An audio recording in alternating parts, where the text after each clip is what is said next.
Today we are going to see one of our literary terms, stream of consciousness.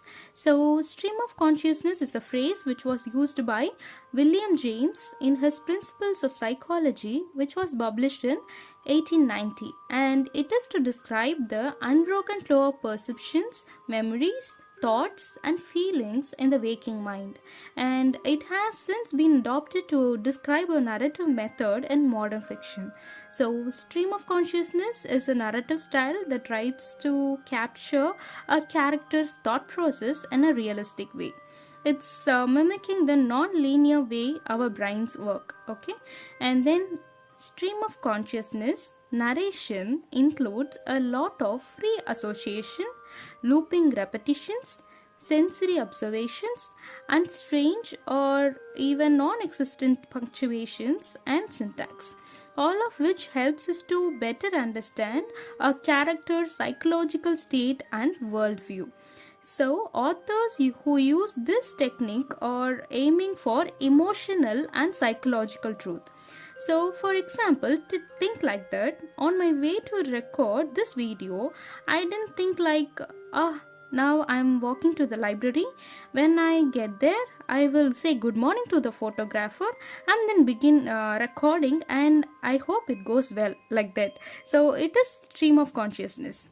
And a more accurate representation might be more like this, like bright, cold, wish I had my sunglasses, walk faster, late again, always late, did I send my script, should I have practiced more, or colors, trees, red, orange, bright, faster, late, so bright, like that more realistic, right? And it is stream like associative thoughts, and it is a process as what authors are aiming for when they use stream of consciousness narration.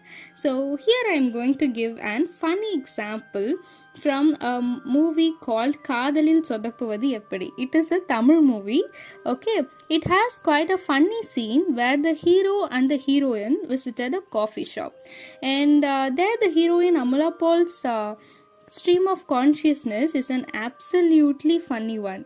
At first, she thinks about the interior of that coffee shop, and then she is supposed to saw a couple over there, and then thinks, are they really happy, like that?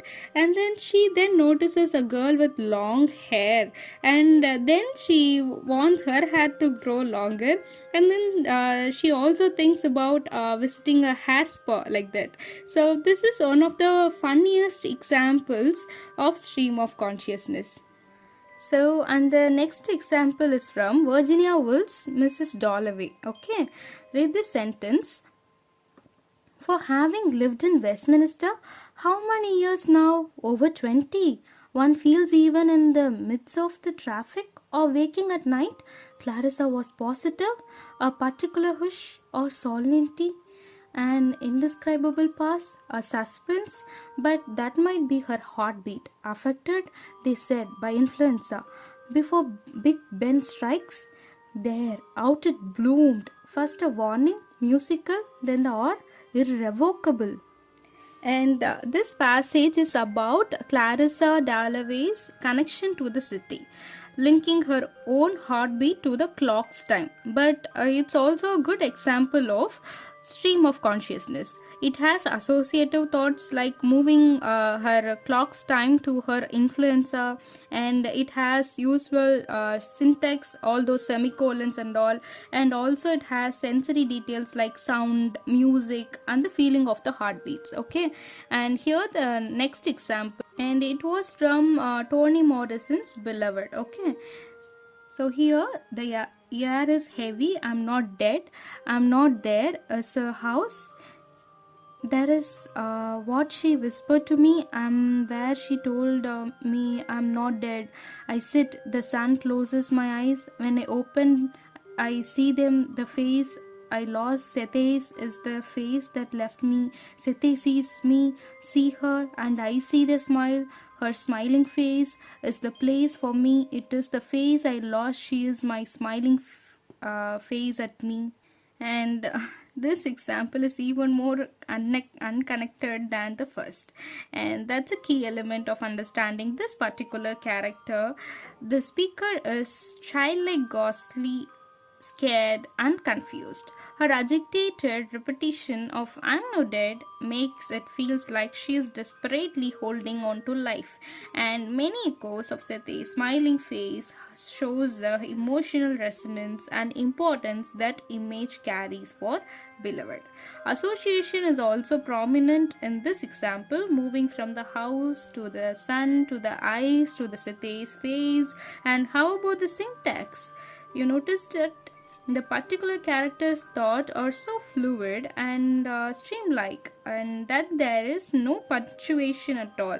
This adds to the urgency of the passage, the fear, and finally the hope. It is also one of the best examples of stream of consciousness, and also Virginia Woolf is particular when well known for this narrative technique also. So try to remember everything we have seen in this video. Now a question for you. Okay, the phrase stream of consciousness first used by option A Jonathan Swift, option B William James, option C Matthew Arnold, option D Charles Dickens. Yes, you guessed it right. Option B, William James. Okay, try to recall everything we have seen in this video. Thank you. See you in the next video.